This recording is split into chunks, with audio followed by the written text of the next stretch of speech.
کون سی دانشمندی ہے کہ پوری رات آپ کسی ہوٹل میں گزار دیں، پوری رات آپ کسی ڈھابے پہ گزار دیں، ہنسی مذاق کرتے ہوئے، حقہ پیتے ہوئے. اور وہ بھی آج کل کے نوجوان پتہ نہیں کیا لت لگی ہے حقے کی، نہ اس کو گناہ سمجھا جاتا ہے. آپ سے پوچھتا ہوں، کیا اس اینگل سے آپ حقے کو نہیں دیکھتے کہ جن جن فلیور کہ تمباکو اور جو چیزیں آپ مہنگی مہنگی ہزاروں روپے کی استعمال کر کے دھواں اڑا دیتے ہو، کیا قیامت کے دن اللہ آپ سے نہیں پوچھے گا؟ جس قوم کی بچیاں لوجوں میں غربت کی وجہ سے بیچی جا رہی ہو، اس قوم کے جوان اگر ہزاروں روپے حقے کی نظر کر دے تو کیا ان سے پوچھا نہیں جائے گا؟ جس قوم کی بیٹیاں سگنلوں پہ بھیک مانگ رہی ہو، کیا اس قوم سے سوال نہیں ہوگا کہ انہوں نے حقے کے نام پہ ہزاروں روپے خرچ کر دیے تھے؟ کس بلا کی میں سے ہے سرشار ہم، دن ڈھلا ہوتے نہیں ہوشیار ہم.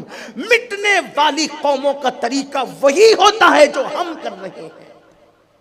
اقبال نے ایک صدی پہلے کہا تھا، نہ سنبھلو گے تو مٹ جاؤ گے ہندی مسلمانوں، تمہاری داستان تک بھی نہ ہوگی داستانوں میں.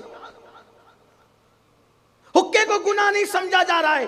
میں کوئی فتویٰ دینے نہیں آیا، لیکن اس اعتبار سے کہ اپنے ہزاروں روپے آپ آگ میں جلا رہے ہو. اور یاد رکھنا یہ حقہ ہی ہے جو آپ کو سگریٹ کا عادی بنائے گا، کیونکہ آپ حقہ لے کر کے ہر جگہ تو جا نہیں سکتے نا. تو بعد میں سگریٹ پینے کے عادی بن رہے جوان، اور پھر سگریٹ جو کر رہی ہے پھیپڑوں کو خراب کر رہی ہے، دل کو خراب کر رہی ہے، دماغ کو معوف کر رہی ہے. ہو کیا گیا ہے؟ اور پوری پوری رات ڈھابے پر گزر رہی ہے. جو رات پوری ڈھابے پہ گزار کے صبح گھر پہنچے گا وہ ڈیوٹی پہ کب جائے گا؟ وہ تجارت کے لیے کب جائے گا؟ وہ کمائی کے لیے کب جائے گا؟ ہوٹل میں کھانا کھانے کی ضرورت تھی، کھانا کھائے نکل گئے. ضرورت پوری ہو گئی تو نکل جاؤ، کیوں گپ شپ کرتے ہو؟ ارے مسجد میں جب ضرورت پوری ہو جائے تو قرآن کہتا ہے فَإِذَا قُضِيَتِ الصَّلَاةُ فَانْتَشِرُوا، نماز پڑھ لیے تو باہر نکلو. اگرچہ یہ صیغہ امر نہیں ہے، حکم نہیں ہے، لیکن اباحت کے لیے تو ہے نا کہ نکلو. اور کیا کرو؟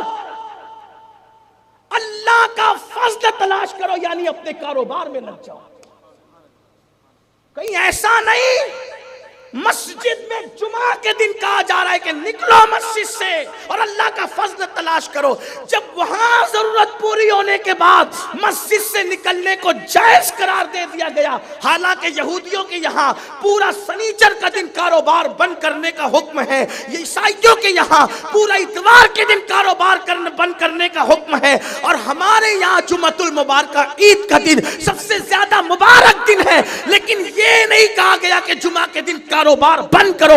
ہمیں کسی دن کاروبار بند کرنے کا حکم نہیں ہے، بلکہ فرمایا اللہ اکبر اذا نودی للصلاۃ من یوم الجمعہ فسعوا الی ذکر اللہ وذروا البیع. اذان سے پہلے کاروبار کر سکتے ہو، مگر اذان سنو تو کاروبار بند کر کے اللہ کے ذکر کے لیے دوڑ پڑو، اللہ کی عبادت کے لیے دوڑ پڑو. تو چونکہ بند کرنے کا حکم دیا تھا کہ اذان سنو تو کاروبار بند کر دو، تو کسی کو یہ غلط فہمی نہ ہو جائے اب اذان کے بعد کاروبار کر نہیں سکتے، تو اباحت کے لیے کہہ دیا گیا فَإِذَا قُضِيَتِ الصَّلَاةُ فَانْتَشِرُوا وَابْتَغُوا مِنْ فَضْلِ اللَّهِ، اور دوڑو، وَابْتَغُوا، پھیل جاؤ زمین پہ، نکل جاؤ زمین پہ اللہ کا فضل تلاش کرنے کے لیے. کیوں؟ اس لیے کہ غربت انسان کو کبھی کبھی کفر تک پہنچاتی ہے. آج کل کے نوجوان لڑکے راتوں کو نکڑوں پہ، ہوٹلوں پہ، ڈھابے پہ، گناہوں کے اڈوں پہ گزارتے ہیں اور دن بھر سوتے پڑے رہتے ہیں. نتیجہ کیا ہو رہا ہے کہ بہن دوسروں کے گھر میں برتن دھلنے جا رہی ہے، بہن دوسروں کے گھر میں کپڑے دھلنے جا رہی ہے. مجھے بتاؤ قرون اولا کے اندر اگر غربت نے کبھی دستک دروازے پر دی ہے تو عورتوں نے جو کام کیا ہے گھر میں بیٹھ کر کے کیا ہے. کوئی آزاد عورت کسی کے گھر میں برتن دھلنے جائی؟ مجھے بتاؤ، مجھے بتاؤ کوئی آزاد عورت